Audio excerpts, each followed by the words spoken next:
ఉద్యమకారుడు పోరాటాల యోధుడు తెలంగాణ రాష్ట్ర సాధకుడు బీఆర్ఎస్ రచయిత మాజీ ముఖ్యమంత్రి కేసీఆర్ కి రాజకీయ కక్ష పూర్వకంగానే సీఎం రేవంత్ రెడ్డి తెలంగాణ జాతిపిత కేసీఆర్ కి సిట్ నోటీసులు పంపించి యావత్ తెలంగాణ ప్రజానీకాన్ని అవమానించారని ఆరోపిస్తూ అందుకు వ్యతిరేకంగా నాగర్ కర్నూలు నియోజకవర్గ మాజీ ఎమ్మెల్యే మరి జనార్దన్ రెడ్డి ఆధ్వర్యంలో పట్టణ కేంద్రంలోని ఉయ్యాలవాడ నుండి అంబేద్కర్ చౌరస్తా వరకు బైక్ ర్యాలీ నిర్వహించి నిరసన వ్యక్తం చేస్తూ గత అసెంబ్లీ ఎన్నికల్లో భాగంగా ఈ కాంగ్రెస్ పార్టీ అధినేత రాహుల్ గాంధీ మరియు ముఖ్యమంత్రి రేవంత్ రెడ్డిలు తాము అధికారంలోకి వస్తే ప్రజలకు 6 గ్యారంటీలతో పాటు 420 హామీలను అమలు చేస్తామని చెప్పడంతో ప్రజలు వారి మాయమాటలు నమ్మి ఓట్లేసి గెలిపిస్తే ఇప్పుడు వారు ఇచ్చిన హామీలు అమలు చేయకపోవడంతో పాటుగా రేవంత్ రెడ్డి మంత్రివర్గంలో జరుగుతున్న అనేక అవినీతి కుంభకోణాలతో పాటుగా సింగరేణి బొగ్గు కుంభకోణం జరుపుతున్న వివిధ అవినీతులకు బీఆర్ఎస్ పార్టీ నాయకులు వెలికితీసి ప్రశ్నించడంతో రేవంత్ రెడ్డితో పాటుగా కాంగ్రెస్ పార్టీ నేతలు వారి తప్పులను కప్పిపుచ్చుకోవడానికి గాను ప్రజలను పక్కదారి పళ్లించే విధంగా అర్థం పర్థంలోని ఫోన్ ట్యాపింగ్ ప్రస్తావన ముందుకు తెచ్చి ఒకరోజు కేటీఆర్ కు మరొక రోజు హరీష్ రావు కి అలాగే సంతోష్ రావుతో పాటుగా నేడు ఏకంగా కేసీఆర్ కి నోటీసులు పంపించి తెలంగాణ యావత్ ప్రజానిక మనోభావాన్ని దెబ్బతీసే విధంగా వ్యవహరిస్తున్నారని తెలుపుతూ ముఖ్యమంత్రి రేవంత్ రెడ్డి దిష్టిబొమ్మ దహనం చేసే ప్రయత్నంలో భాగంగా అడ్డుకున్న పోలీసు అతి ఉత్సాహంపై మాజీ ఎమ్మెల్యే మరి జనార్దన్ రెడ్డికి పోలీసులకు మధ్య కొద్దిసేపు వాగ్వాదం నెలకొనగా ఎన్నో పోరాటం చేసి స్వరాష్ట్రాన్ని సాధించుకున్న మాకు నిరసనలు తెలుపుకునే హక్కు కూడా లేదా అంటూ ఆయన ఈ సందర్భంగా పోలీసులు చెప్పి ఆగ్రహం వ్యక్తం చేస్తూ సీఎం రేవంత్ రెడ్డి దిష్టిబొమ్మను దగ్ధం చేసిన ఆయన ఈ నెల 11న జరగనున్న మున్సిపల్ ఎన్నికల్లో భాగంగా ప్రజలందరూ కారు గుర్తుకు ఓటేసి బీఆర్ఎస్ పార్టీ అభ్యర్థులను అత్యధిక మెజార్టీ గెలిపించి ఈ కాంగ్రెస్ పార్టీకి ఓటు ద్వారా తగిన బుద్ధి చెప్పాలని ఆయన ఈ సందర్భంగా ప్రజలకు పిలుపునిచ్చారు. ప్రభుత్వం రేవంత్ రెడ్డి గారు 2.5 సంవత్సరాలు అయింది ముఖ్యమంత్రి. ఆయన ఇచ్చిన 6 గ్యారెంటీలను 420 హామీలను తుంగలో దొక్కి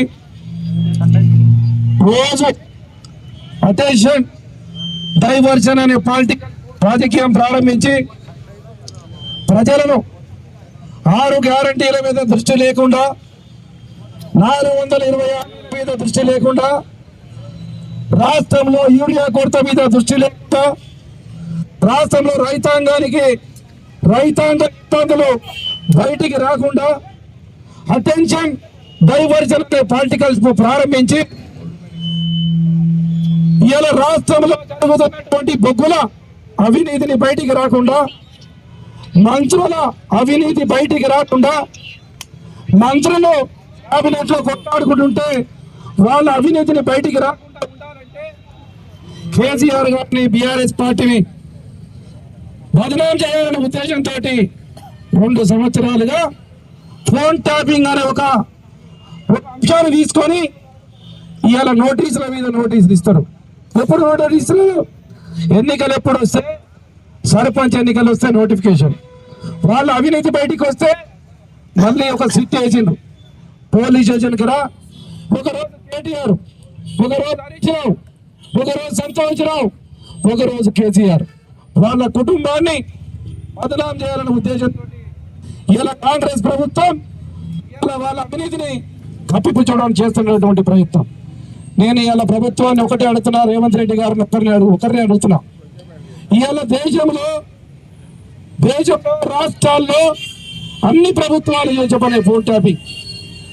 ఎక్కడ నక్సలైట్లు ఉన్నారు, ఎక్కడ తీవ్రవాదులు ఉన్నారు, ఎక్కడ మతోన్మాదులు ఉన్నారు వాళ్ళని తెలుసుకోవడానికి పోలీసులు చేసే పనిది, ముఖ్యమంత్రి చేసే పని కాదు. ముఖ్యమంత్రికి ఫోన్ ట్యాపింగ్ సంబంధం ఉండదు.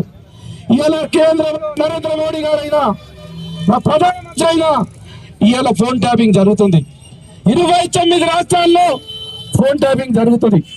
రాష్ట్రం బాగుండాలి, ప్రజలు ఇబ్బందులు పడుతూ మత కల్లోలాలు జరగొద్దని పోలీసులు చేసే పనిని ఇవాళ కేసీఆర్ మీద రుద్ది ఫోన్ ట్యాపింగ్ చేసిండు.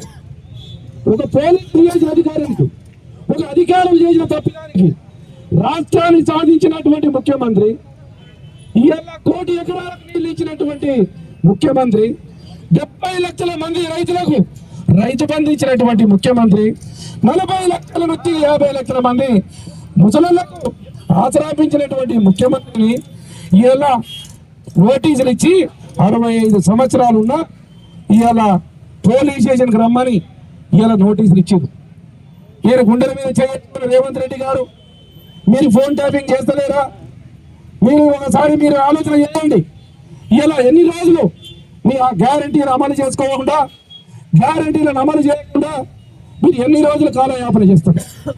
రాష్ట్రాన్ని సాధించినటువంటి ముఖ్యమంత్రికి ఇలా ఒక చిన్న తేని నేరానికి సంబంధం లేని ఏ కేసుకి ఇలా నోటీసులు ఇచ్చి పిలవడం ఎంతవరకు సమంజసం? ఇలా గ్రామాన 12,800 గ్రామాల్లో ఇలా రేవంత్ రెడ్డి ప్రభుత్వ దృష్టిపై మన దానం చేశారు. ఎందుకంటే ఇగో నువ్వు చేసిన ఖబర్దార్ రేవంత్ రెడ్డి, ఈ రాజ్యం ఎవరికి సొంతం కాదు, అధికారం ఎవరి సొంతం కాదు, పాలన ఎవరి సొంతం కాదు. సాధన అయితే కేసీఆర్ కన్నా గొప్పగా పనులు చేయి, కేసీఆర్ కన్నా గొప్పగా పనులు చేయి. ఇంకో 10 ఏళ్ళు ప్రజలు ఓటేస్తే ఇంకో 10 ఏళ్ళు ముఖ్యమంత్రి నువ్వే ఉండు. అధికారం ఎవరికి శాశ్వతం కాదు.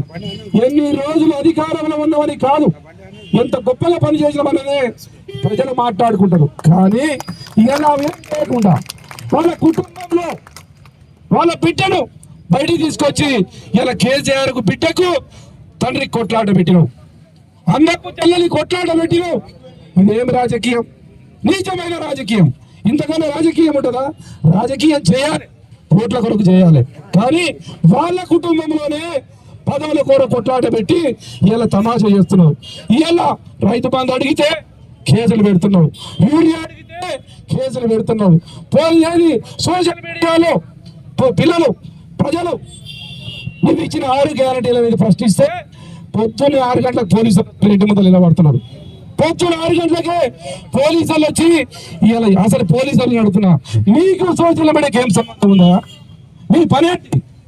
మీరు చేయాల్సిన పని ఏంటి? మీరు శాంతి భద్రతలు కాపాడాలి. ఒక పార్టీకో ఒక ప్రభుత్వానికో కత్తులుగా వివరించడం ఇది మంచి పద్ధతి కాదు. ఇప్పటికైనా పోలీసులను అడ్డ పెట్టుకొని ఇది ప్రజాపాలన అంటాడు. ఇది ప్రజాపాలన కాదు, పోలీసుల పాలన.